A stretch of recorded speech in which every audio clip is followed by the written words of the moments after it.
अपनी गुलाबी अंग्रेजी की वजह से मशहूर पाकिस्तान की सीनियर अदाकारा मीरा ने दावा किया है कि भारत में लोग उन्हें खूबसूरती की वजह से बॉलीवुड अदाकारा माधुरी दीक्षित और ऐश्वर्या राय से मिलाते हैं। हाल ही में एक इंटरव्यू में उन्होंने अपने कैरियर और जिंदगी के हवाले से मुख्तलिफ मौज़ूआत पर गुफ्तगू की।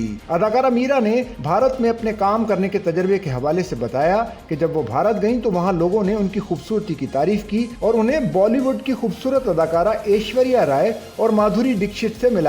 उन्होंने अपने काम के हवाले से बताया कि मेरी फिल्म सिमरन इंडिया में रिलीज हुई थी, अगर आप वो फिल्म देखेंगे तो वो आपको पसंद आएगी। वाज़ेह रहे कि अदाकारा मीरा अपने मुतनाज़े बयानात की वजह से अक्सर सुर्खियों में रहती हैं और सोशल मीडिया पर लोग उन पर तनकीद करते हैं।